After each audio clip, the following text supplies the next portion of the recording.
Hey, my peeps! It is the Gooseman coming back at you with a little conversation with Richard Martin, and we're hoping to get into this, that, and the other, and hoping we're going to discuss some mods here. But I'm sure he's got other things on the mind as well. So, Richard, what's on your mind? Hmm. Man, something happened actually yesterday that I wanted to talk about. I had a neighbor. I had to help one of my neighbors with a electronic issue with their TV, and Oh, out of you know that stuff, nowhere, huh? what was that? You know how to do that kind of stuff, like wire It, stuff. oh, it was just their TV wasn't plugged in, and my neighbors are old. I live on a floor with really old people. But Exciting. anyway, I had this. Anyway, I met this other neighbor I had talked to before, and just out of nowhere, she was like, what's going on with Ukraine? Like, it doesn't really make any sense what's happening over there. And I just found this really interesting because I live I would say this is pretty Biden heavy area. Like this is a suburb of Milwaukee.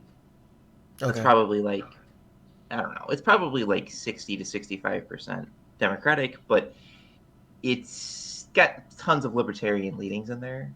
I probably call it, you know, somewhat left libertarian. But it's just weird. Um, she asked this question like it just feels like the conflict over there is continuing. That we're not actually attempting to solve it. And I wanted to bring this up because it was such an interesting. This is a normal person who probably I could take a hazardous guess that they were a Biden voter. Just asked this really deep question out of nowhere, and they probably consume media like everybody else. Mm-hmm. And I thought that was just really interesting that they accidentally were asking a question that's incredibly deep. What is going on with Ukraine? It doesn't make sense. like, No. it because the bottom line is it feels like what we're doing is prolonging the conflict. Yep. Uh, Yep. and I was explaining to her, it almost feels like they don't want it resolved. So we either don't help Ukraine, and Ukraine has already fallen, or we go in all the way, and which would be pretty straightforward to do if NATO wanted to commit to that. Which that's a complicated question because Ukraine is not a member of NATO. But both of those outcomes are much more clear in a global economic perspective. I think a lot of issues kind of disappear if there's a decisive outcome. And what else I find interesting about this is it feels like NATO isn't really committing to Ukraine. So I think there is like Biden was kind of like Zelensky, he should have known this was going to happen. And why didn't he do X, Y, and Z? And you've seen NATO countries uh, and play around with Ukraine and say, we're going to give you this and we're going to give you this. And then it turns out that what they're giving them isn't really what they promised. And there's just kind of like a narrow funnel of goods coming in, and they kind of piecemeal giving them goods, right? Like I think Congress is like passing these micro packages, right, to just kind of give them just enough. And I bring this up because there's lots of interesting little isolated points that paint a disturbing picture. Like You you may call not the know this, 40 Goose, billion a micro package? compared to what we could do. Didn't we? Didn't we pass a bigger package before that? No. I mean, for a military spending package, it's not that much. Bullshit. 40 billion is a buttload of money that we But do don't you realize have. how much money that we spend on the military? Like way more than that, right? This was for a Like, one-time spending for a yeah, except it's country. not one time. I mean, I know. anyone that thinks that It's uh but for the military, I mean, like that's like a project, 40 billion. That's like funneling a top secret new military plane. I don't think the average person realizes how much money we spend on the military. That, Well, we spent a lot but less under Trump. yeah, well, The yeah, because I think he was pulling himself. military-industrial complex hasn't gotten their game on in a while. So, yeah, now that they got a new administration, they're ramping up their game and they're bound and determined to take us into World War III. Yeah, I will say this. I do think this was a strong suit of Trump. Was that I think he did kowtow to dictators, but he didn't Take us to involve war. us. So it's kind of, if I had to pick between, we're going to kind of publicly say something bad about these dictators and what they're doing, and then privately fund tons of military money to guerrilla fighters or whatever, or have someone say dictators are great, but then not actually increase our military presence. I think I would take the latter. If I have to pick between these poisonous options, I think I would rather not spend money funneling, guerrilla warfare and regime change. But I'm pretty isolationist, and I don't know, like, if your typical American thinks about things that way. Um, but I thought it was interesting. You get this person, a typical suburban voter, probably left leaning, just makes this observation. And I wanted to bring up a couple of other things that are kind of disturbing, but not if you think about them in isolation, but if you start thinking about them in a macro sense. Are you aware of the fact that in the past few years, there has been a tremendous uptake in food processing plants being burned down? Yes, I'm also I would aware. imagine your normal person has no I'm idea also at aware all. of the thousands of cows that they um said died of heat exhaustion in Kansas. What a bunch of What I find interesting about that is, I mean, heat waves in the Midwest definitely happen. So, like, how did the farmer? I mean, farmers know about heat waves, right? Like, they know that their cows can only handle X temperature. They have to be hydrated. It's interesting, isn't it? Um, it's like, if you thought about it in isolation, you wouldn't think too hard. Oh, some food processing plants have been burned down. There's been arson, active arson. But if you look at the time series, it's clear it's an outlier. Like there's something that's happening in the last couple of months that it couldn't be clear. I don't need to run a statistical test. That's how stark. Uh, just looking at a simple time series, and nobody, you don't. I mean, most people don't know about this. I mean, if you ask a normal person, you're like, "Hey, you've been hearing about these food processing plants getting burned down?" I don't think they would even be aware that that's happening. And it's so crazy when you look at the chart, because it couldn't be random acts. I don't think it couldn't just be some guy decided, I'm going to go burn down a food processing plant. Who in the fuck would do that anyway?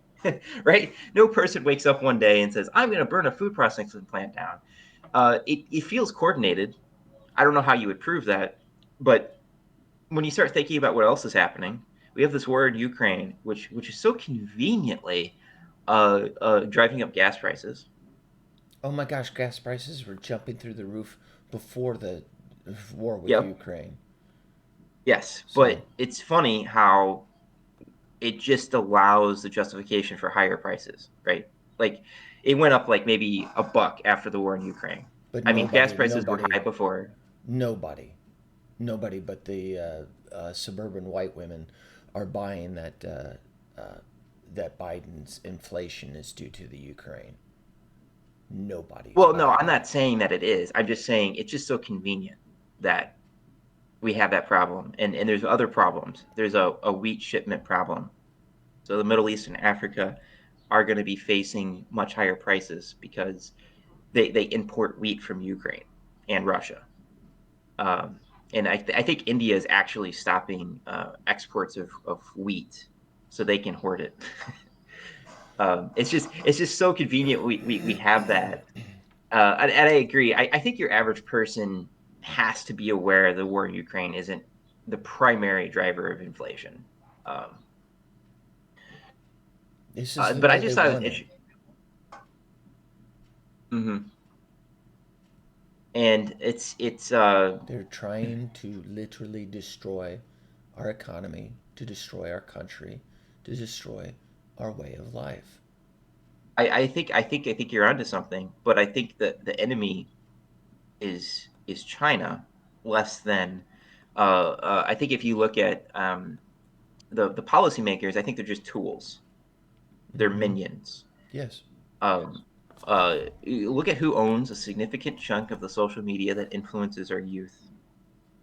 Which country? I don't know, So China. Instagram is yep, it's China. So Instagram is heavily, I believe they have majority stake if they don't outright own it. And Instagram is the most influential social media platform for probably 25 and under.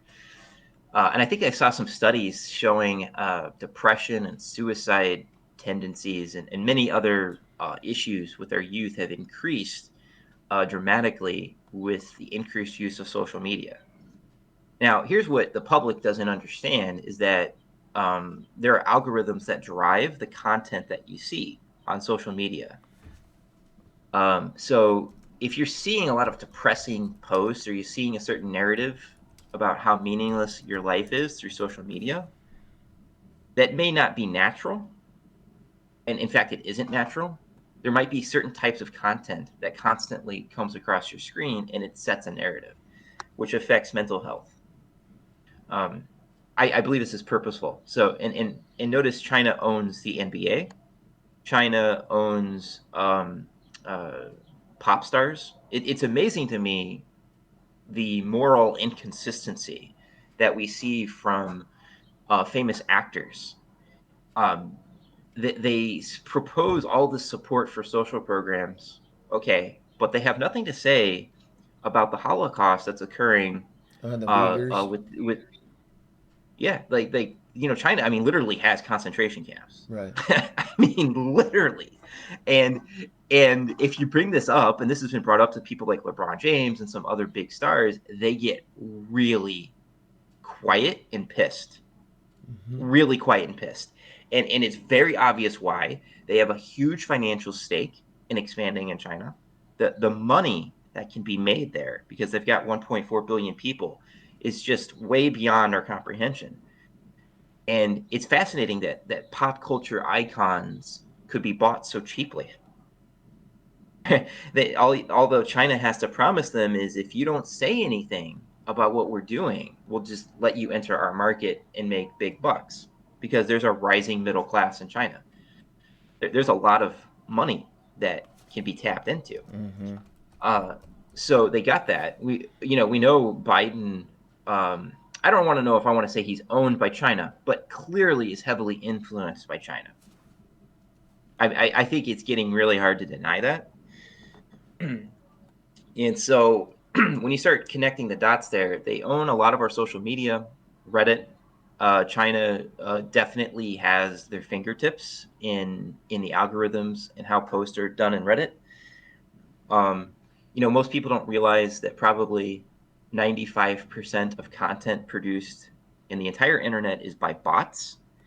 And there are conversations that happen in Reddit threads that are entirely between bots. That's how sophisticated um, the bot writing has gotten. The public doesn't know this. They think that when they're looking at a Reddit post and reading a dialogue between people, that it's actual people. They don't realize it's bots. So, and that drives, and there's algorithms to drive how the likes and dislikes of posts affect things. You can create bot armies to like posts, which promotes it to the front page.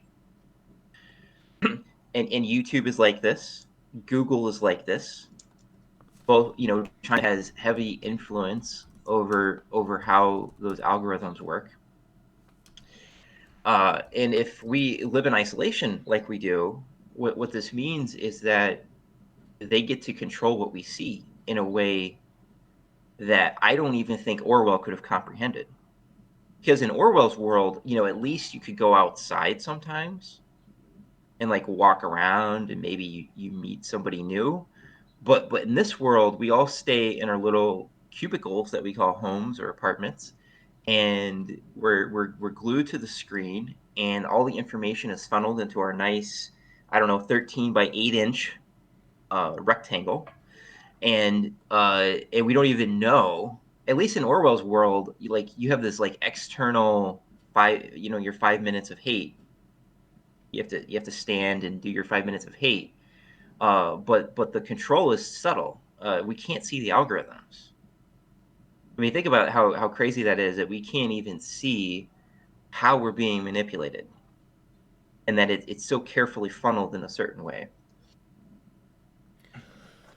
Well, let me give you a little insight into what I've been doing the past few days that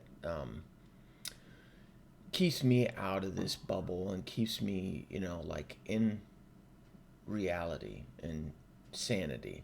Um, well, uh, we're just getting done with this terrible disease that we all had. We had this incredible viral thing that tore through us that I initially thought was food poisoning from this bow shoot that my boys went to on like a couple weekends ago. That they were serving bear meat in the gravy, and and they came back, and some of them were physically sick like the next day. So I assumed it was because of this bear meat sausage. No, because then a couple of our girls got it, and then our more of our girls got it, and then it just hit every one of us, and it was terrible. It was something that took over a week for us to get through, all of us. And in the meantime, we're working to get out money for my daughter to buy a car, my 17-year-old daughter to buy a car, and that's Oh why I'm God. going I'm going to the bank today so that my 17-year-old boy can get a car, and that is why I needed to postpone our time, is because my mother-in-law and my wife were going to go to this antique big bazaar kind of thing in this town in Iowa, where a bunch of antique shops have their wares outside at special prices, and it's a 1 day kind of thing right before Father's Day, and they're all gonna go there with my wife, my mother-in-law, my 13-year-old daughter, and my 21-year-old son and his girlfriend for a day of, you know, antiquing. And so they're going to be there. I'm going to need to go to the bank and get um, like $7,000 out for uh, to help to get my son a car. You found a car for 7,000? Oh, yeah, less than that. Wow, that's cheap. Well, I mean, we're not buying new, of course. No, no, used car prices are way more than that. Way more. Uh, I don't know where you're looking, but yeah, we're Well, what kind of used car? How many miles does it have? in the 100,000s, and like a Corolla or a You found a Acura, or Corolla for 7,000 in the hundred for thousands? less than that. Yeah, That's dirt cheap compared to what's happening. Yeah, used car cash prices is have king. Cash exploded. is king. Well, yeah, but I bet that like last year you could have gotten it for five. Oh, I know, but it's actually less than that. We're able to. Um, yeah, we'll see what the good Lord has in store, but that's the whole point, is that we're going to get out enough cash for him to be able to buy it outright, and it's his money. Mm-hmm. It's what he's earned. So is he looking forward to paying $6 in gas? No, and I've been trying to stop complaining about the um, the Biden price hikes because it is filling my family full of fear and Hmm. getting them worried, and I don't want to fill them with worry. It's not And a worrisome world. in fact, I want to do a quick transition here because we do live in concerning times. There's a couple of acts of rebellion that people can do to deal with these times. And the first one is go to bed every night not hating people. And there might be people out there that you legitimately have reasons to hate. There's people out there that don't like you, but there's no act of rebellion bigger than rejecting the notion that you need to hate people. You need to go to bed and go, I'm not going to let this programming tell me that I need to hate everybody, or I need to hate everybody that doesn't think like me. Hmm. It's one of the biggest FUs of the system you can do. The second thing that you could do is focus on your family. If you have one, you should actively spend more time with your family and less time online, less time engaged with news. It's a process called trying to blind pill yourself or white pill yourself. You just got to turn it off. And Goose is going to make a good decision here to stop talking about it. What he should do is just spend more time with his family, and I think he's doing that. That's a very smart thing to do. It's another act of rebellion, believe it or not. Uh, and the third thing you can do is to just take a week and not even be aware of news. Literally, no radio, no newspapers, no online blogs, online newspapers, no YouTube news. Read a book. Like literally, take a week, like and just be completely unaware of what's happening, and you'll probably find your mental health will get better. Like those are like three major rebellious acts that each individual can do. And the best part about it is it doesn't cost you anything. And Right. I think people will feel better because humans are not meant to wake up every day hating somebody.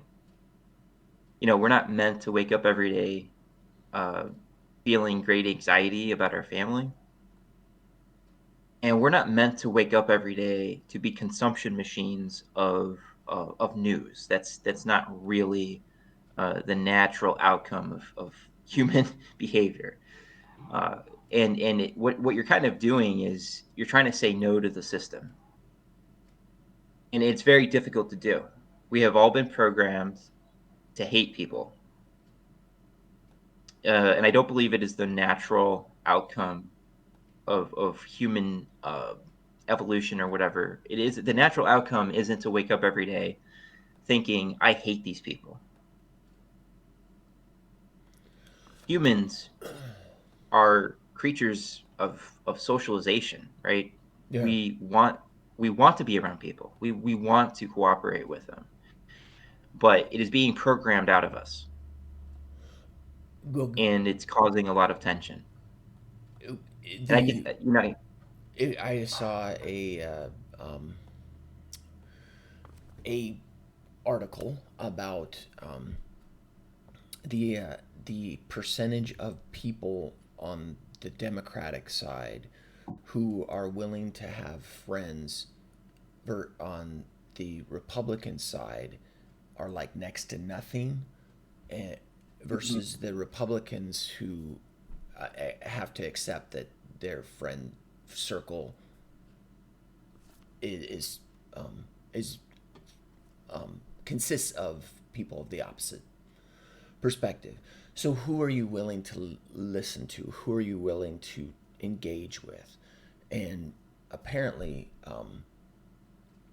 one side is tempted, not, or not tempted, is influenced to think that you cannot engage the other side. so there's a couple of things about that. It is a poll, so The fact they're publishing the poll means there's probably an underlying objective that isn't what they're publicly proclaiming.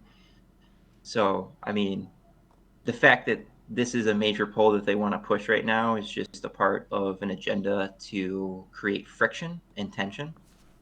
But I do think that it's harder for someone on the left to get out of current programming. It doesn't mean the right doesn't have programming.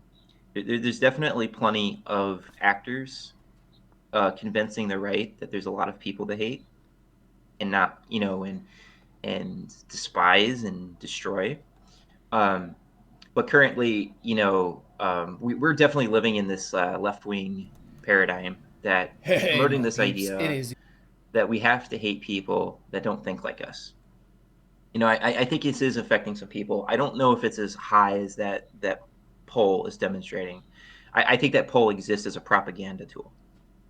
It's existing to convince the right that the left thinks that you're the enemy, kind of thing. So every single thing that you read or see pop up on your main feed is propaganda. It's something to keep in mind.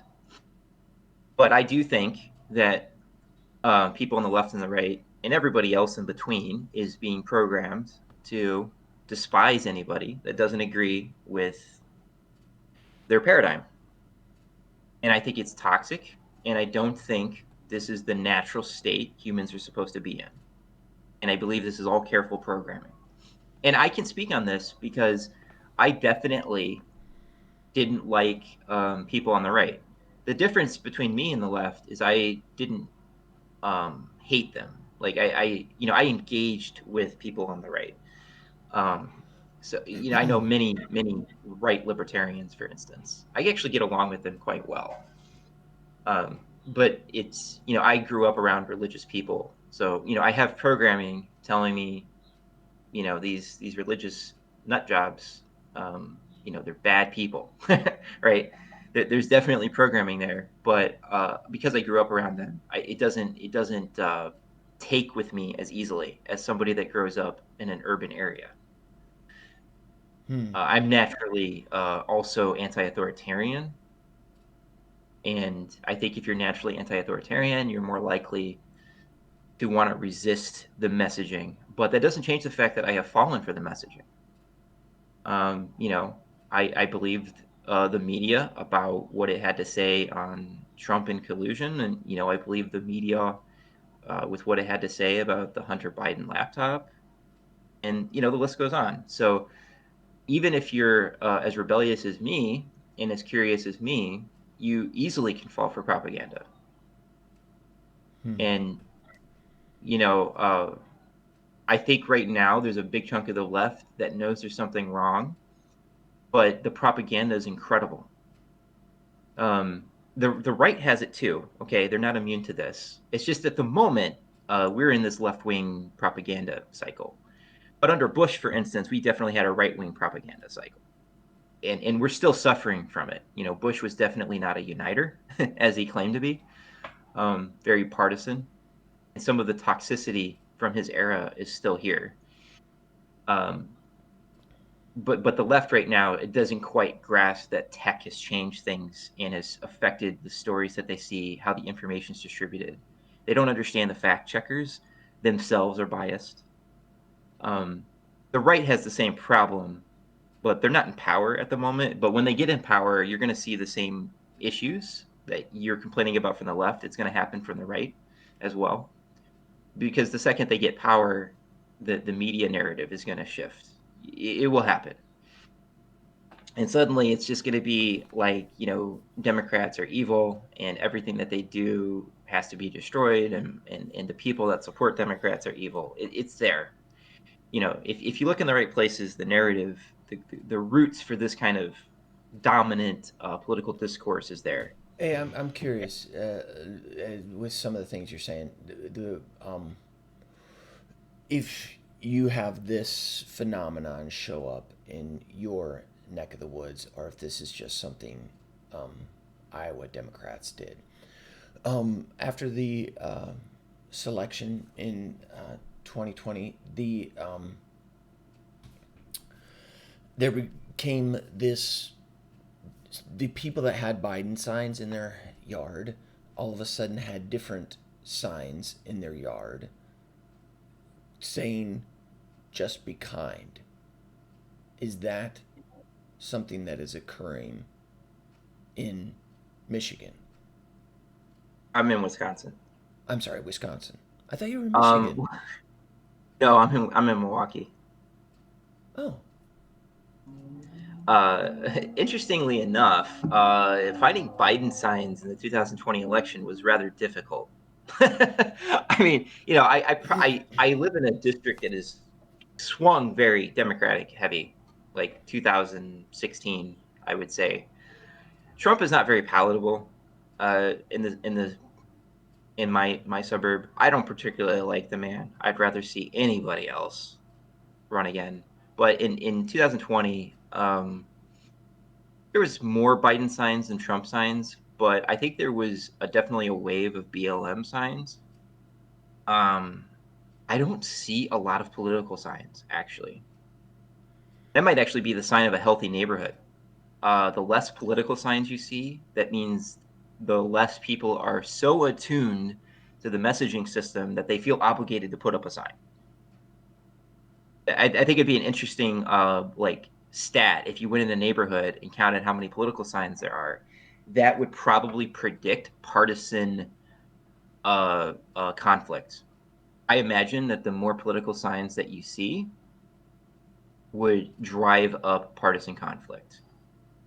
So personally, I'm happy to see that the number of political signs has noticeably declined in recent years. Um, but I don't really, even in my network, nobody talks about Biden. So basically, my entire network voted for Biden. Um, and it's interesting though, the propaganda is so strong that like they don't think the inflation is that big a deal. It's weird, but they don't say anything positive about Democrats. yeah. In fact, politics isn't even discussed anymore. Whereas if you went back a couple of years ago, it was discussed all the time. I find that fascinating. I mean, it's kind of a good thing. I mean, imagine if they were talking politics and it was just like Democrats are amazing. It's almost like people are tuning out, which I think this is a good thing for the GOP. I don't know if it's a good thing for the country because I don't trust the GOP any more than you trust the Democrats. So you know, uh, they're clearly going to just completely crush Democrats in November.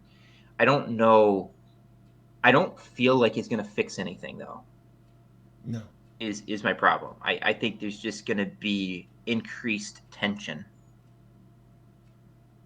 Um, I wouldn't be shocked to see some serious political violence. I think we kind of have it a little bit already. We I think some Democrats have been targeting like birthing clinics, Yep. and it's fascinating because the right for many years targeted. I mean, they're a long time ago they targeted abortion clinics with bombs and stuff. It's fascinating to me that somehow this has flipped 180, and now birthing clinics are being targeted.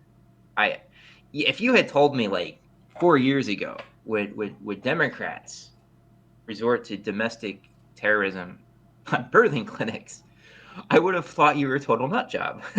Like, it's fascinating that the media doesn't talk about it. That I don't see You're a really top headline surprised at about it. that? I'm not. I find it fascinating. Uh, it's probably even more fascinating that if I were to bring it up to somebody that's not Republican, I don't think they're aware. I bet, like, just like they're not aware that we've had a huge uptick in food processing plants getting burned down. Like in your circle, I imagine you're a perfectly normal person. I wouldn't imagine they know that the food processing plants have burned down. That's not a normal thing to know. It's not reported by the media really. It kind of gets backhanded in sometimes in reports. But yeah, I'm really worried that what's going to happen is the tensions just increase further. Because I think there's a lot of people in GOP who are out for revenge, and I mean they're going to get it What if do you they mean? want. I think they want to punish people who they think uh, harmed the country. Just to be blunt. And I think we shouldn't. I don't want the GOP to be targeting the voters, but that's what I think is going to happen through some mechanism. I think there's going to be punishments uh, through legislation to punish people that voted in these Democrats. At the end of the day, even people like Biden, they're not actually the masterminds; they're just tools. And China owns the GOP too. Yeah. The GOP pretends that they're not owned by China, but notice they don't particularly criticize China either. They get pretty hush hush on it. No, I There's a know. lot of it's kind of tells you that the difference between the parties isn't that big.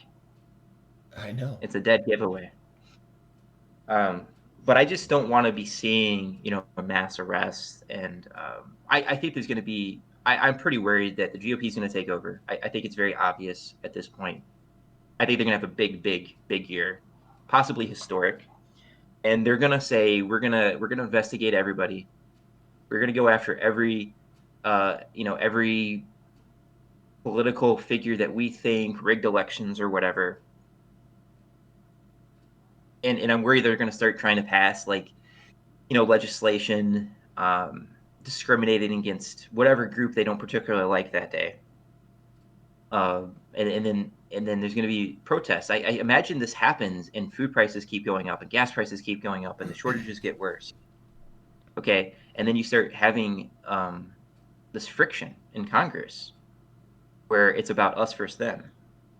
And I think this is kind of happening. So imagine that this us versus them just escalates, and then we have food shortages and high prices. I mean, what is a natural outcome of something like that? I don't think the GOP is going to be cool-headed. My point is, I don't think they're going to be cool-headed. I think they're going to lash out, and I think they're pissed. They're still obsessed over the 2020 election, which I'm not going to say was stolen, but I don't know. Just I don't wait. know what happened Who are there. you talking about? Because you're talking as if Republicans have any balls whatsoever to do anything. Oh, well, I think they're going to win big. I think the So factor what? that's going to be different. They're Well, I gonna think they're sit going and to. do nothing, because that's their Well, modus okay, operandi. They that's do possible, or actually nothing. even worse. Actually, even worse, they almost decided to agree to red flag laws. I'm sure you followed that. Yes. If you had asked me 6 years ago, would a Republican ever vote for gun control legislation, I would have said, "Oh, that sounds ridiculous." Oh my gosh. Uh, but then we had these. They walked away, but they had these red flag laws. Now, if you had asked me 6 years ago if I support gun control, I would have said yes. Right? I'm not a fan of the Second Amendment, but what happened is I watched the COVID lockdowns, and it scared the shit out of me. I don't see how a left. I can see how, but I don't think a classic liberal could look at what happened in the COVID lockdowns and go, "We definitely need to get rid of guns," because it was crazy what they did in China and in Australia. Australia really threw me for a loop. They literally had the entire police force hunt down a man who coughed in an elevator. I know. It sounds like an Onion headline, but it isn't. And when you see the dictatorial way these prime ministers acted in the lockdowns, I don't know if they would have done that if people had guns. You see all these videos of the police harassing people for not wearing a mask out in public or being out after curfew, and it was just like that's crazy to me. It was just crazy what I saw. I didn't realize the government was capable of that so quickly. So now I'm kind of like, okay, I think we should keep the Second Amendment around as a theoretical buffer. I'm not a fan of guns myself, and I don't have one, and I don't really want one. But I think as a theoretical buffer, it will help prevent the government from getting crazy. Because it was pretty. Think about what happened to people who weren't wearing masks in restaurants. Here's something that'll blow you away, Goose. Talk to people in support of the lockdowns, in support of the vaccines, and ask them, Do you remember a time when people were kicked out of restaurants for not wearing a mask? Do you remember a time when you were fired if you didn't get a vaccine? Remember a time when you would get harassed in public if you weren't wearing a mask? And I think you'll be surprised at people not really remembering it. Mm. That's Remember fair. the employee mandated vaccines that was going to happen? Like my company was going to do that earlier this year, and then the Supreme Court said, "No, you can't do that." People don't remember. And if you're listening to this, you should be scared out of your mind at how is that possible? How in less than 2 years could we go from rabid. I mean, people were rabid, okay, about you gotta wear a mask, gotta get vaccinated, gotta be 6 feet away, blah blah blah. And all of a sudden we're acting like everything's normal. Most people aren't masked. The vaccination talk is completely over. Forced vaccination talk outside of the medical industry is over. And I think they don't realize that they were rabid, like they were going Tharn or they had rabies, man. Like people were completely out of control for a couple of years, and this was programmed into them, and they don't realize it. It's scary. I find that so terrifying. The speed that a global initiative was done to convince people to rapidly transform their lives, and they convinced you know at least a couple billion people, if not more than that, that we need to do these things. Mm-hmm. Even if there's no scientific evidence to back it up, we need to do these things. And then they pulled it back. And now these billions of people probably don't really remember what they were like. They don't remember mocking people who got fired for not getting vaccinated. They don't remember people being shamed in public and being kicked out of stores for not wearing a mask. It's Uh, terrifying. It's so 1984. It's the most. I think it's the most 1984 thing we have witnessed thus far.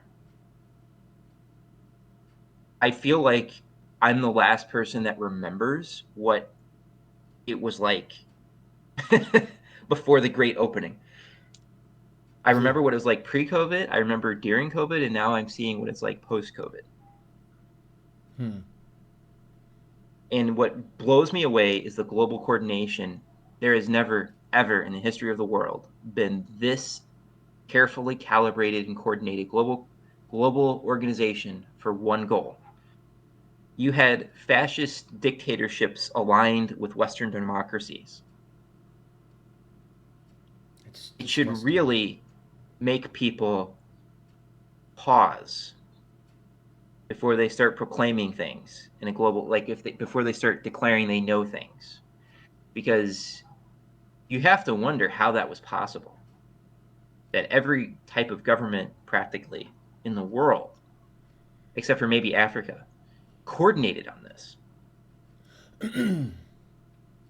So we could talk about what you want to talk about with mods.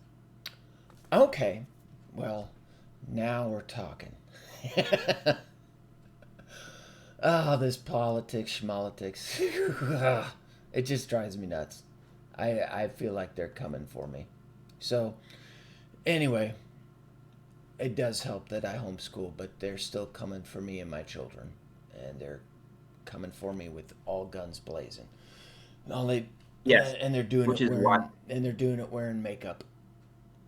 and it's why you should enjoy your time with your family. I think it's Exactly. very, very, very important. Everyone listening to this, hang out with your family, take a Yes. vacation, enjoy your life while it's good. I don't know if it will last.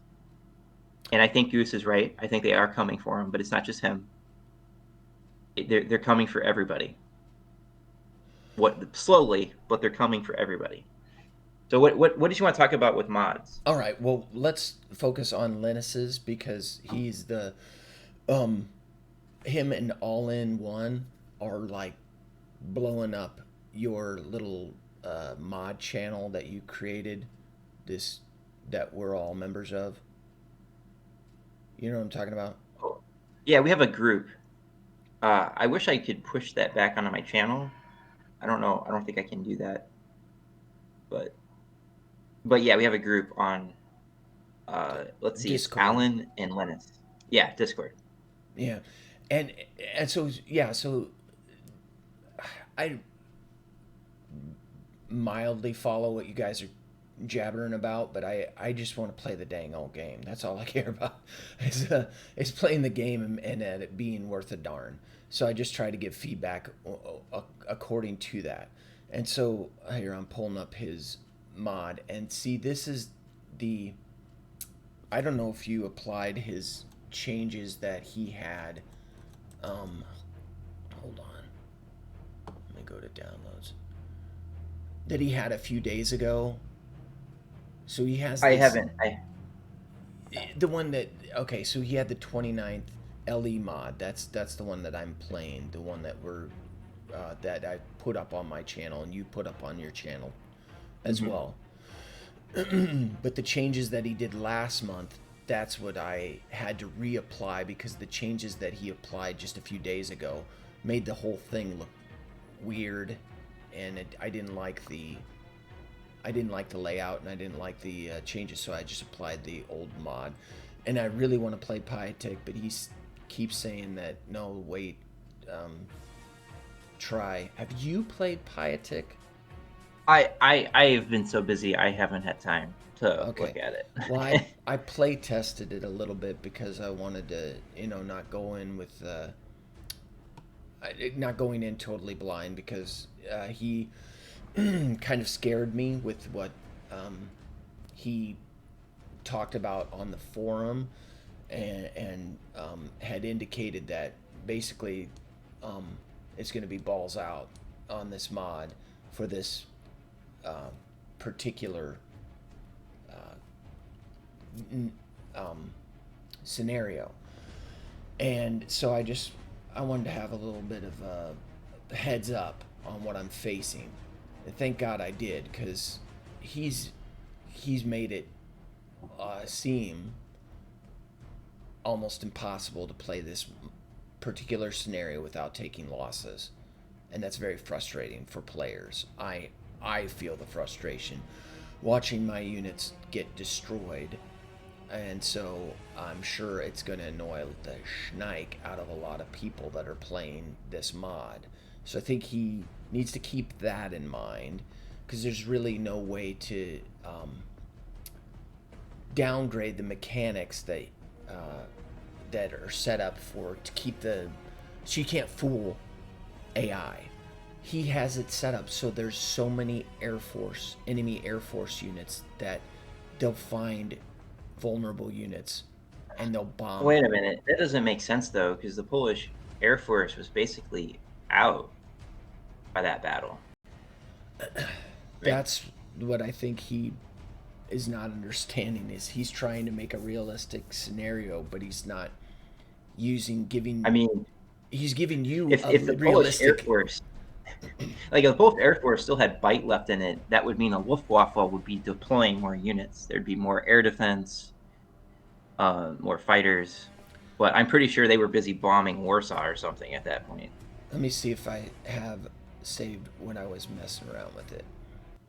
If he just wanted to add Shoot, no. two, let's say he added two planes, maybe a bomber and a fighter in one wave, and then a Wait. bomber and a. Okay. Ah, shoot. Dang it. No. I can't see your screen, by the way. Oh, If you that's were right. trying to. That's right. Let me do that. That'll be funner. More fun. Funner. See, now this is when we start talking about the stuff that I really care about, because politics is just dumb.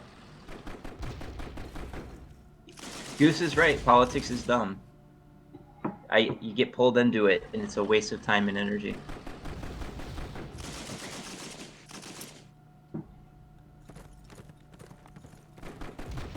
No. Did I do that right? Okay. Okay, screen one. Richard, smoother, go live.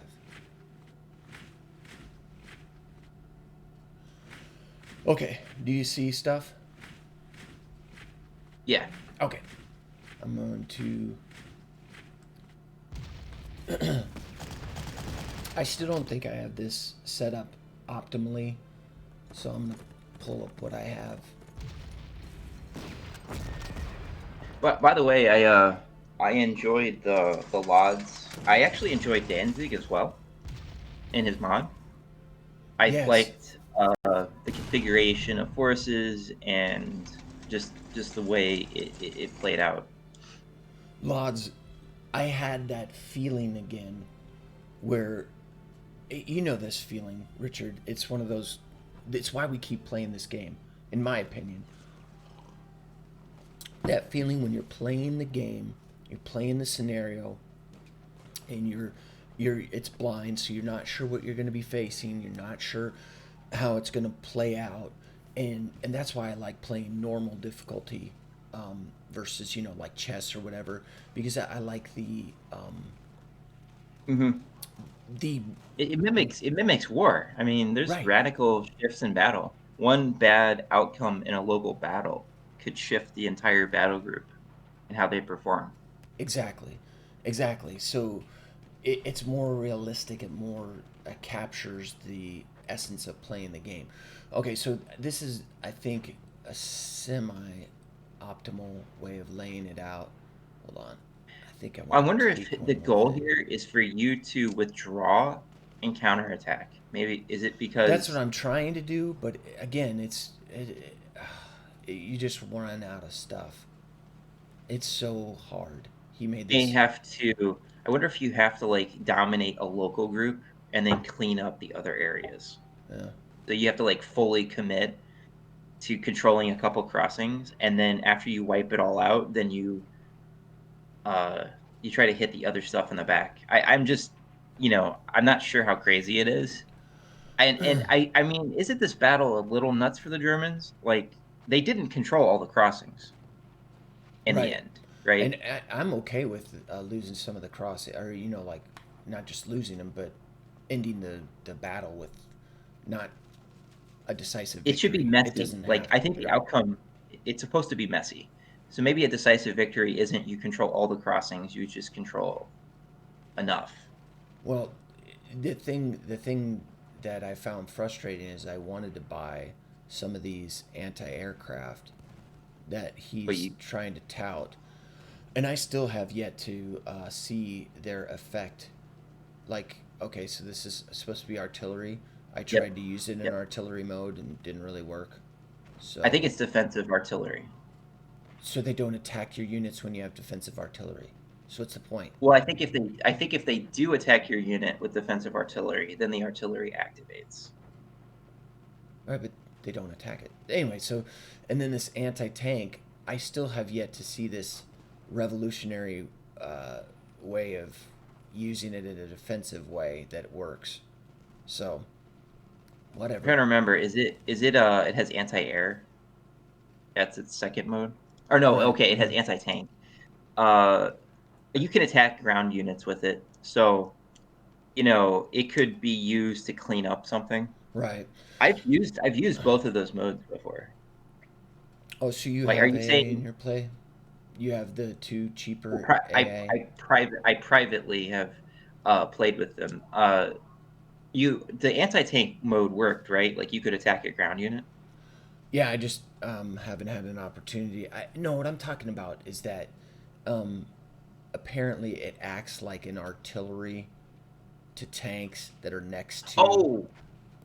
Oh, yeah, I saw that happen. I had an armored unit attack my unit, and it activated as support as suppressing fire So you have yet to see on the that. on. Yeah, it was accident. It was an accident when it happened. Hmm. It's kind of like in Panzer Corps 2, right? Uh, I haven't played that was a that. feature they introduced that Hmm. was kind of cool, and I think it makes sense. Anti-tank should get that support. Okay, so let me finish my point about loads. Is the thing that I love about Panzer Corps is, and that keeps me coming back, is that when you play a scenario, playing it blind, you're not knowing what you're going to face, and then as you're facing things, and as you see what's coming at you, you're left with the feeling, there's no way I can win. And you're getting to the halfway point of the battle, and you're like, man, I'll be lucky to pull off a marginal victory. And then by the Hmm. end of this scenario, you you you strategize it out, you see an opening, you make a plan, and you execute that plan, and based on those, the overall plan that you had from the beginning, you pull it off and you get the decisive victory. And when you pull that off, it feels so good. Do you have that experience, or is that just a unique thing to me? Or I feel good when I control a battle to do something absurd. I think I'm much more like Soren in that I love optimizing a battle for total mastery. It's almost like a mathematical formula well, so or okay, an so you algorithm. saw my loads playthrough, and you saw that. I mean, if you could see it or hear it in my voice, and I believe I was saying this, Mhm. is that I don't think I can get a decisive on this. You could Right. see that. Oh my gosh, he's having a lot of trouble. He's struggling with this, and then by the end, I pull off that decisive victory. That feels great. That. I feel that way when we were trying to break maps on ultimate mode.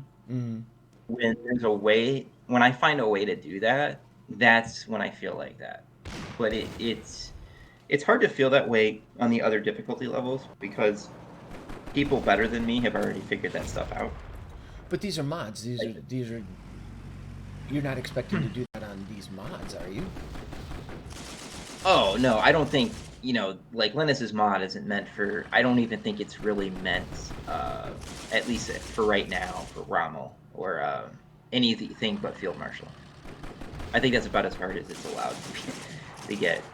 Um, but when we were doing ultimate mode, when I finally crack one of those epic maps, I feel that way.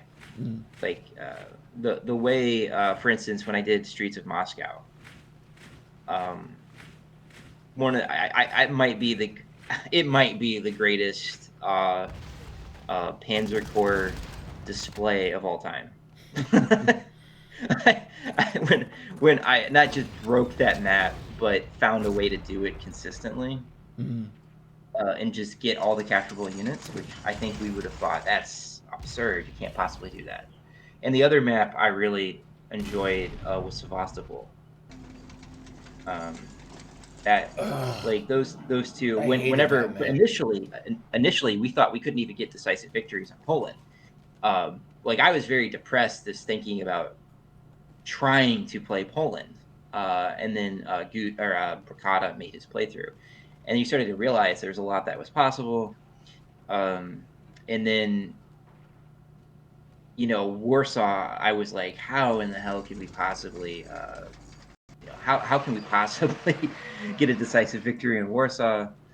Um, so initially it was a lot of fun. Like that feeling of, oh, we've finally shown how to do this. Like Arras Mm-mm. and a Sedan. Uh, like I think I didn't did I think I did show a decisive victory at Sedan, or was it you? I don't remember. But imagine the first time you looked at that map on ultimate mode, you're like, yeah, there's no way, right? Right. there's Right. no way. I think I was the one. I was the one who came up with the paratrooper strategy. Uh, and actually, it was a paratrooper strategy combined with Oladir. That was brilliant. That was after Streets of Moscow. I'm pretty sure. Uh, you know, I think if you had told people that you're gonna fly Oladir around to do some ridiculous BS, and then you had to like land your ships in a blind spot of the map, Uh, and then you had your tanks come out of nowhere. That's right. So I was the one that found a way to break that map and not take damage almost because you know how there's that artillery around Sedan, mm-hmm. and I found a way to like land my armor in a blind spot and then all at once attack the artillery and force surrenders. That felt really good. I admit that felt that would have been viewed as impossible. I think so. Whenever I break a map on ultimate mode, that feels kind of cool. Like that feeling you get. That's Yeah. when it's really absurd. I love. I don't know what it is about me, but I love solving like super hard problems. There's something very attractive about doing that. Yeah, and that's what I think keeps us coming back is the the tinkering that can take place playing this game. What can I get away with? What can I accomplish? I see what's happening here. So you got some extra stuff over there, and then he's got artillery. That makes a lot more sense to me. I mean, Poland should have more artillery, right? And it makes defending this much harder. It's incredibly hard. It's very frustrating. So And I think it should be, right? Like I don't like the Germans didn't have like the forces they needed in this initial yeah, attack. They were definitely caught off guard. Well, I mean, they kind of knew it was coming, but they hadn't had enough time to reallocate an entire division or something right, right. to cover it. And didn't they have a lot of anti tanks? I mean, one thing he might need to do is give us more anti tanks. Like that's historically pretty Auxiliary accurate. anti tanks. Yeah, yeah. I mean, I do think that the Germans had enough wisdom to send a bunch of anti tanks up near the river. And I think they sent a lot of artillery too, but that's reflected because I think they gave us 2 auxiliary artillery pieces. Good, good, good. Wow, they are much more aggressive. Well, they It's have a lot interesting. more units too, and it's so frustrating. Yeah, I'm thinking about this. I think the defense is going to be messy. Like you're not going to be able to hold classically. Um, you're going to have to you're going to have to do active defense. You're going to have to Manstein this map. Bast- ah, no. Yeah, this definitely feels like a map for Manstein. uh, you have to select, you have to creatively withdraw, and then you may have to locally dominate.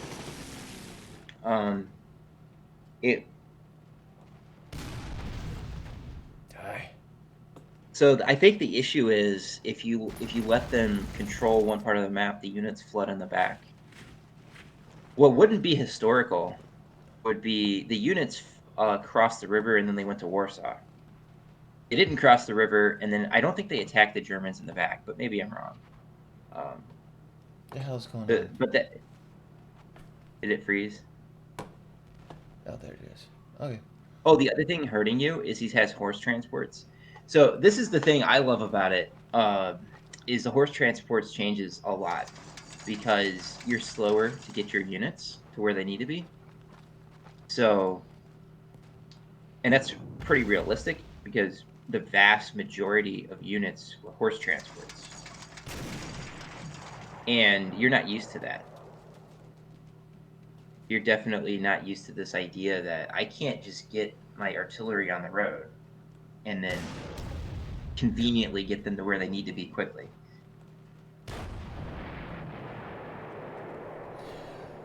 It just gets so frustrating when the enemy comes out and has so much air force that you can't fend them Yeah, off. the Air Force has to be balanced for sure. I would not expect. I mean, this map had like 2 planes. I don't think there should be more than 4. If There's a maybe there was a buttload little more than bit four, more. and what's frustrating about it is that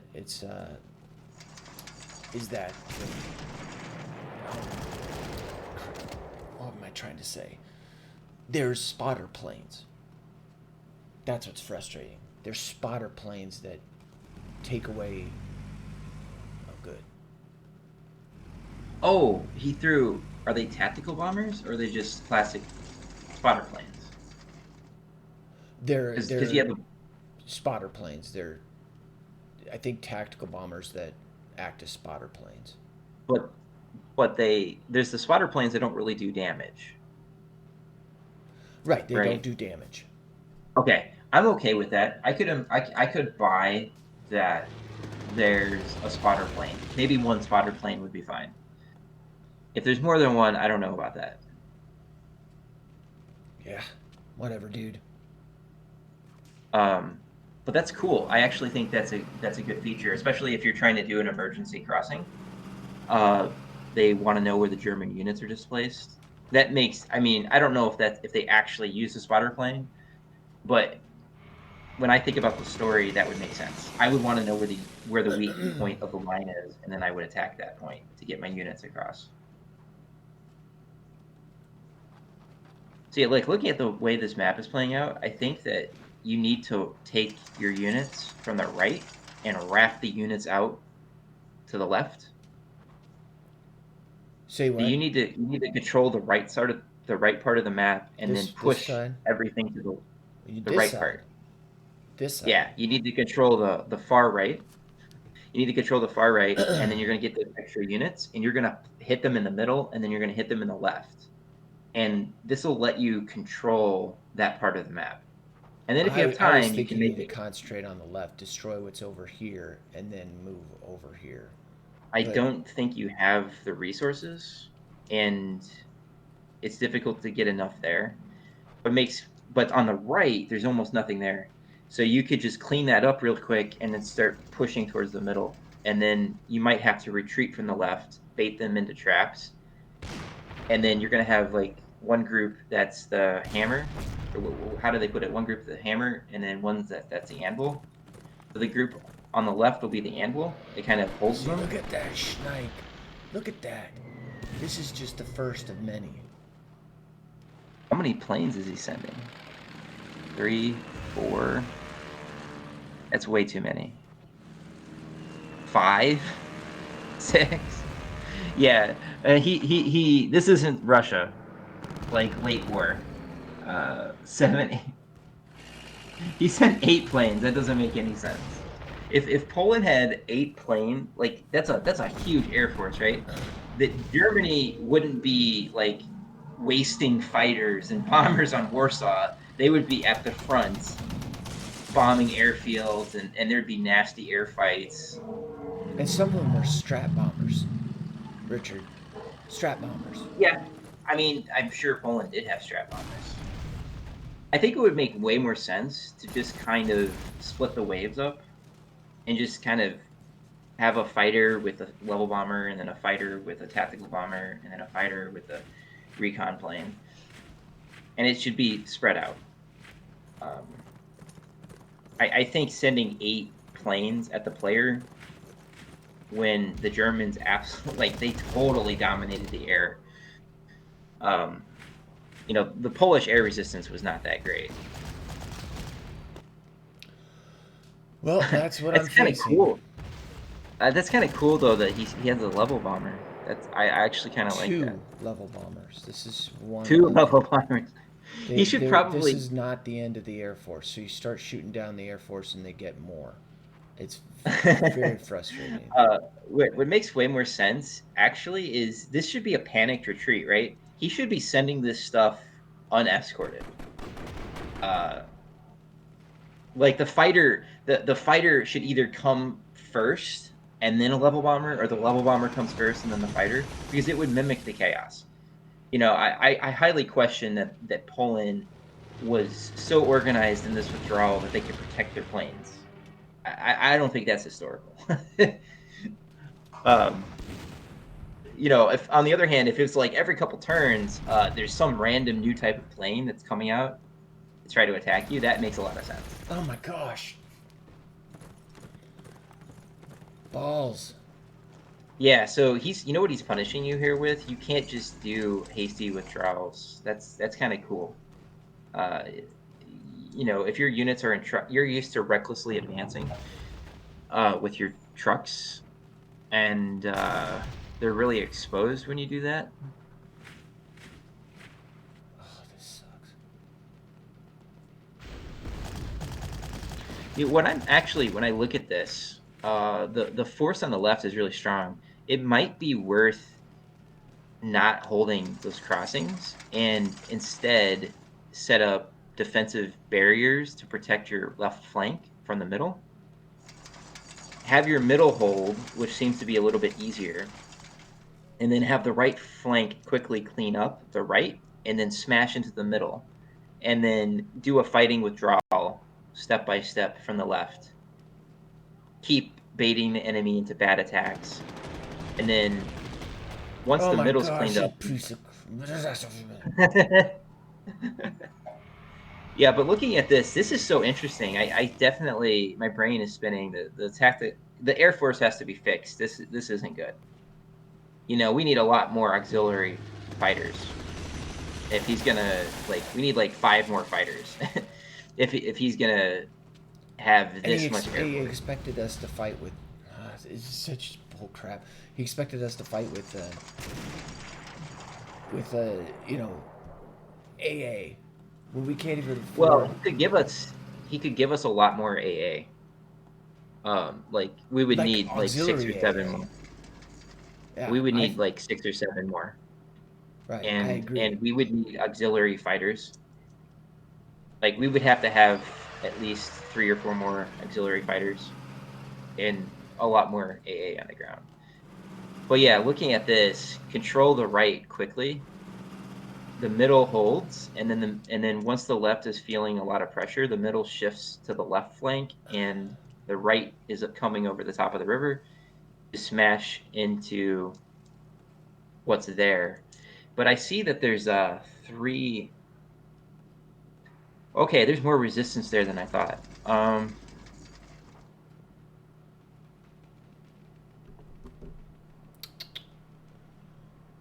All right, I think this is what I need to do. Take this out if possible.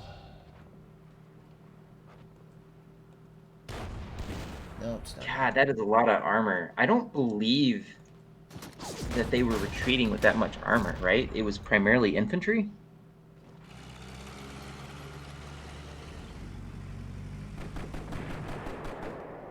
All deep. Huh. All right, Goose. I'll let you go unless you had any. Oh, a couple of things Oh, on the mod. We discovered that there can be more than 3 victory conditions in the scripting. uh-huh. So we could do things. You know how like we get excited if we map wipe or whatever, but there could be like other types of victories, like total dominant victory, and the condition could just be like every objective on the map is taken or something. And then there could be different types of losses. Instead of like decisive victory, marginal victory, and losses, you could have something like ultimate victory or ultimate decisive, decisive, marginal loss, total loss. And that could set up like what the next scenario is for See this you. BS? See how this gets so upsetting? To see your units Yeah. just get bombed and like Well, reduced to it's nothing? only it's upsetting because you don't have enough anti-air and planes. Like if this was like the Eastern Front, you're gonna have all these fighters to Right. help. Um, but yeah, that I can see that's so completely out unbalanced. Ugh. Yeah, I think that these auxiliary units on the right need to immediately get pulled to the left. These ones. Yeah, like I But think they that have horse transport. yeah, it doesn't matter. You gotta pick your battles. But I had You're to, only you gonna have be to, able to hold. they start like at 5 strength, so you have to beef them up first. I would still use them at 5 strength. I don't know if I would want to waste prestige on that. Yeah, you do. All right, before we so yeah, I think this is actually I think I have a pretty good thing going. I just Oh, God, and Lennis see is this talking about. strap bomber, freaking strap bomber Yep, is taking my yep. oh, it's very frustrating. Anyway, let's look at some of the other mods. So, in looking at the other mods, um, I haven't seen you playing the Hungarian mod. I've What? been busy. Okay, yeah. The thing with this one is, what difficulty are you playing it at? Rommel. Rommel. Okay, that Yeah. you'll. I think you'll end up in a much better spot than I'm in, because he has it set up so that um, the units that you play with, You cannot gift them more than 2 overstrength. So if they have Ah, 3, my greatest units have, some of them have 3 stars of experience, but it doesn't matter. I can't give them more than 2 stars, well, I 2 don't have overstrength. I barely have the prestige to buy units. So like overstrength is not even in the conversation. So Like I'm at uh the the, second to last one. I played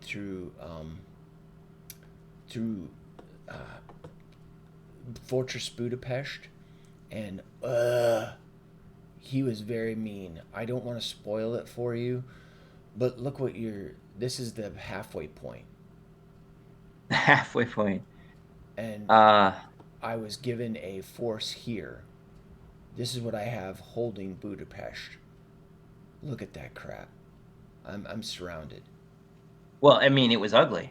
That was It an was, ugly battle. it was, and it is. This is set up. It's set up well, but since I'm playing on field marshal difficulty, all my auxiliary units have half the normal strength. So Uh-huh. so you're going to be playing with them in the 300s of experience, which is going to make them much more BA than what I'm playing with. You see what I'm saying? On the other hand, yeah, but on the other hand, I can't afford anything. You're talking about overstrength. You actually do elite replacements in battles. That's off the menu. Right. Like that's not an option. You know, if I buy something, I'm almost out of prestige. Here is an interesting one I'll show you. That okay, so that the Hungarian mod is an excellent one for people that want a realistic depiction of a minor country. I think Maguba is a genius when it comes to setting up these mods.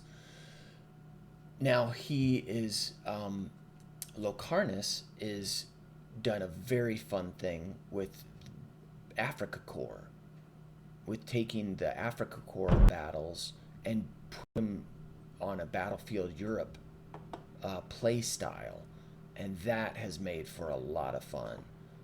And that is something I am about to start brevity with. I just have to, or no, I finished brevity. I got a unit killed. One of my stupid camo trait for his anti tanks, and it surprised my flam and just killed it. Oops. Yeah, like the camo trade is interesting. Yeah, I wish that our units could get that trade. they do. The Hmm. anti tanks do. I've had. So if you start this here, let me show you. Restart this battle. And is it given to AA guns? Come again. Do AA guns get the camo trait? I don't know. You mean like when you switch them to anti tank? Only when you switch them to anti-tank. I don't Okay. know. I don't know if that's the case. Because I don't know historically, but wasn't like artillery and anti-aircraft also hidden frequently, Right. like in woods? Yeah.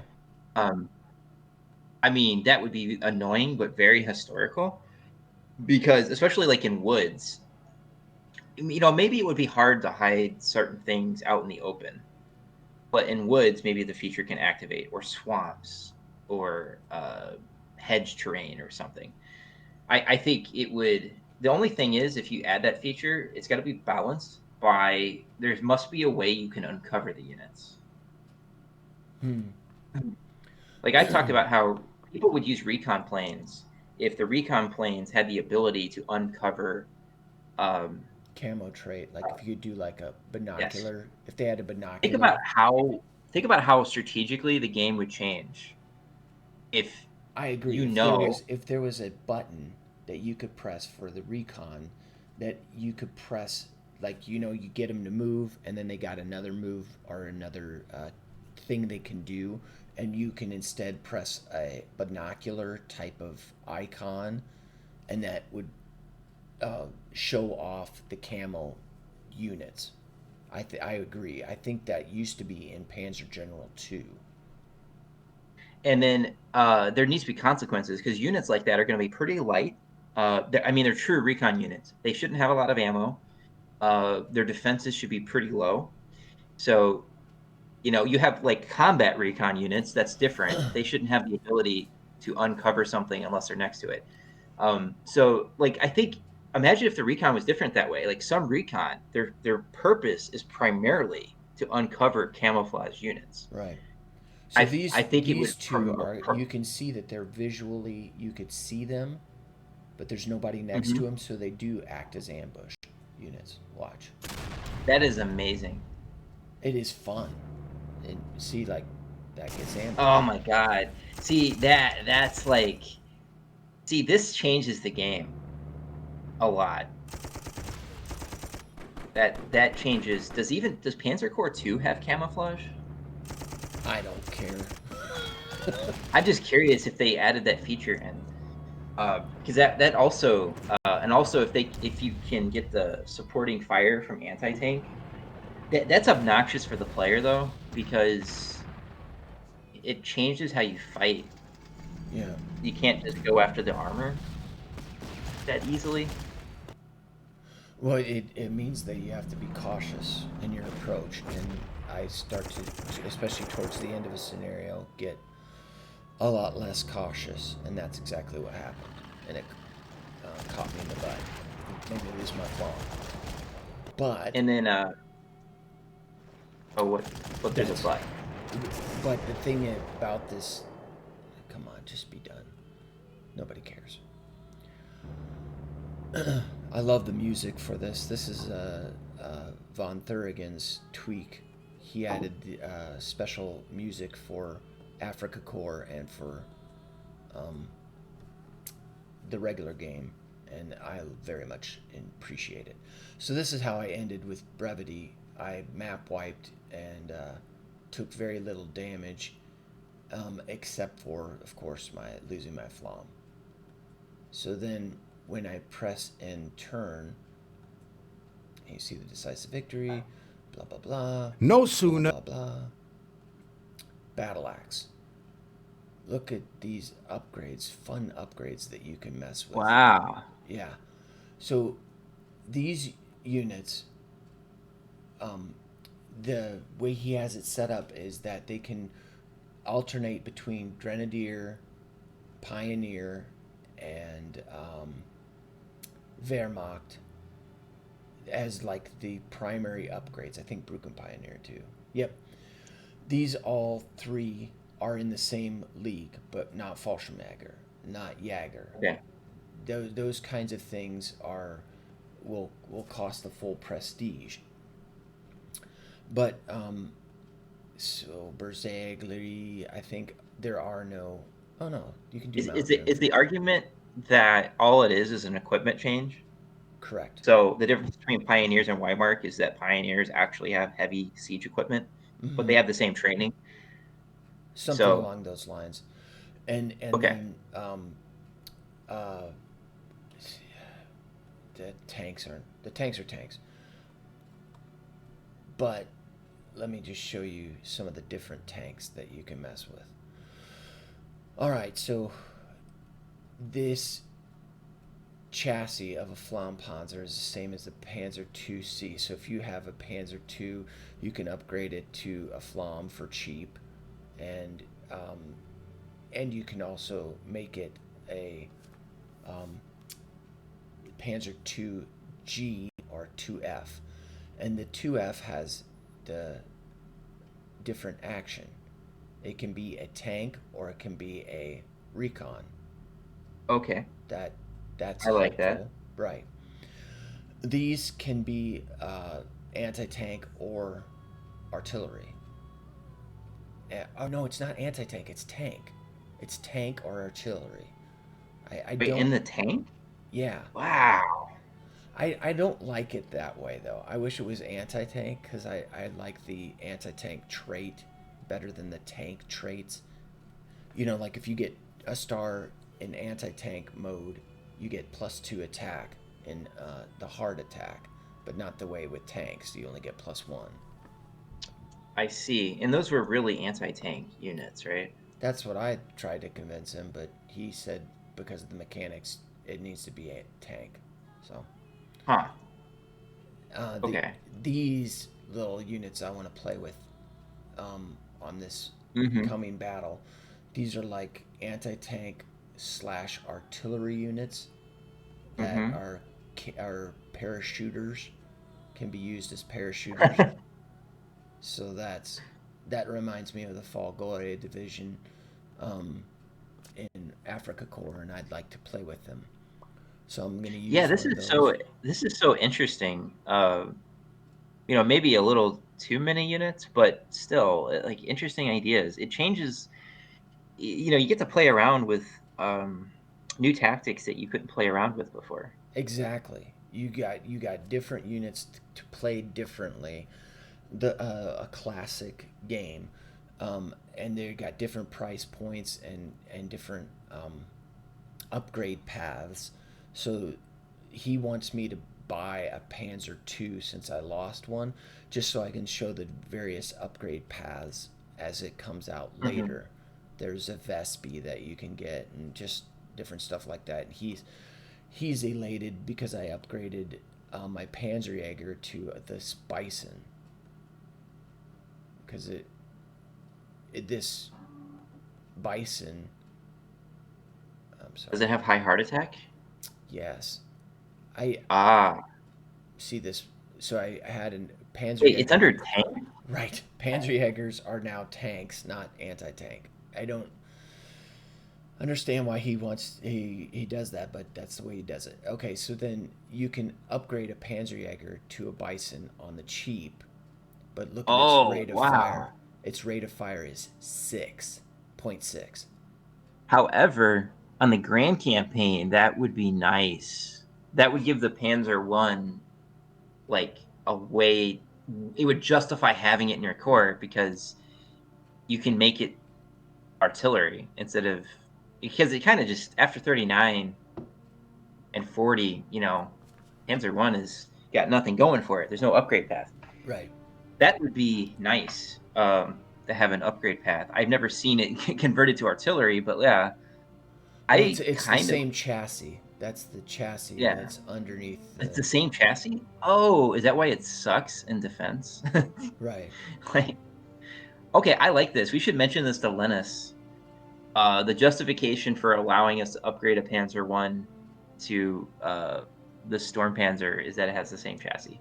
So in Deductor's mod, he justified upgrading the 38T to a Panzer or to a Marty, Martyr Martyr 2 3 or Martyr or 3. Martyr 2 based on the fact that it had the same chassis. Right. That's historically accurate. Like the Right. Germans actually did that. Hmm. So that was kind of cool little that solves that problem with like what do you do with these Panzer ones? Another So cool any cost feature is to him. these fighter uh, these BF 110s can be either as a fighter or as a bomber. So that is a game That's changer. interesting. Right. Because before we just kind of blended the stats, right? Like it had some fighter stats and some bomber stats. Uh huh. Like in the base game, it doesn't have high initiative, but it has high attack, something like that, right? See, so as a fighter, it still has pretty good soft and hard attack, but as a bomber, it has even better 6.4. It doubles it. Yeah. Wait, what about the initiative? I'm curious if the initiative is better in fighter form. Then 14 for initiative is 6 That's under a bomber, 6 under bomber, and 7 under yeah. fighter. I think I like that. I don't know if the initiative for a bomber should be 6, but I don't know how relevant that will be. Because then the That's fighters that cool. you get to play with, We need to they let Lennis know about that. Actually, I think allowing a fighter bomber to switch like that is these a have a justification. Like initiative of you 10. don't bring as many bombs if you're in fighter form, so you can move faster and have higher initiative and higher air attack. Well, the cool thing about these uh, these guys is that um, they you can have them start out in the tac bomber mode, and then they can immediately switch to fighter mode without being Mm-hmm. on an airfield. But if it's in fighter mode, it can't switch to being the bomber mode until you take it to a airfield and switch it there. Oh, see, that's interesting. That So I uh constantly just have it in fighter mode. is the reason for that you need to resupply. You can't just switch from fighter to bomber because you need to actually get bombs. I guess. I this Whereas is a if you're a bomber, you can just focus on this has made being a Afrika fighter. Korps that much more fun. I played No, it I think that is crazy. That's a crazy change. I want to see that in other mods. If right. Lennis, you're listening, you need to do that. Talk to him how he did that. Have the change trait, this switch trait. I didn't know he could have that effect on the airfields like that. He must know what he's doing. Like that's like you're making the airfields behave different based Right. off of what mode you're in. That Well, sounds All in One tricky. seems to be talking about that kind of thing too. Oh crap! I'm gonna have to get Wow. going here That pretty quick. is damn, that's really interesting. I like it. Oh yeah. Okay, yes, you could be a fighter or a bomber, but there's consequences based off of what mode you choose to elect. Are you allowed to switch the mode in the deploy screen? No, that's the problem. Oh, Is so if you end the unit in that mode, then it starts off that way. So in other okay, words, if you end it in the artillery mode, then it will be artillery going into the next battle. Same but vice what you versa. could do, what you could do is have it start on the airfield, and then turn one switch it to fighter, right? No, it's again it switches to fighter regardless of being on the airfield. It needs to be on an airfield to switch it to bomber. Oh, well, I think it's better that way than the other way because it can protect itself. Uh, at Right, and least, that's what I typically use is it in fighter mode because I need to use it to protect a bomber because my Stormo sucks. The Italian fighter sucks. mhm. That's cool though. I think it's right though to make it always start as fighter. I would be worried if it always started as a bomber, Yeah. and then once you feel comfortable, then you can just fly it to an airfield to switch it to bomber. I'm okay with that actually. And then of course we got our Nico's first mod, GTPG version 2, and that with Von Thurigan's tweaks has been fun. This is like another grand campaign, but they're all blended together. All the east and west, and I'm still in the first part, and it doesn't change until I think after Moscow or something. Or no, check out the crazy path that this thing can go down. Let me pull this up.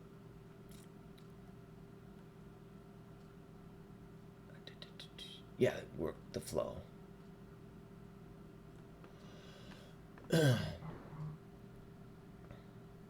There's three flows that I saw there. Correct. That what that is is that this is the first part starting with Madrid, and Okay.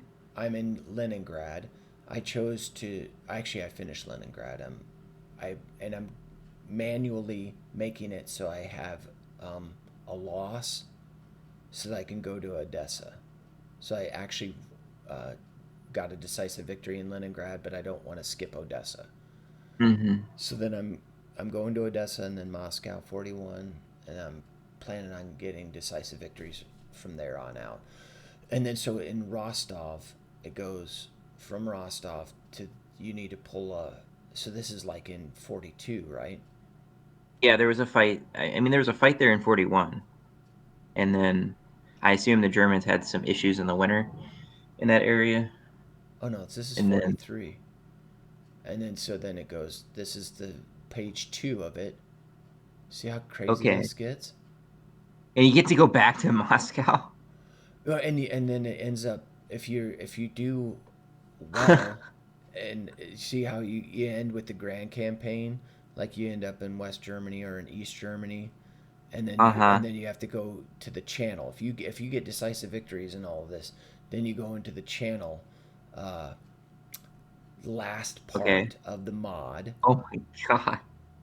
that allows you to go here, where you end up in India and San Francisco. So you Huh. do a German torch. Okay, now we took over the rest of the world. Now we're going back to Africa. So that's kind of tying into something Alan was talking about is having different types of endings.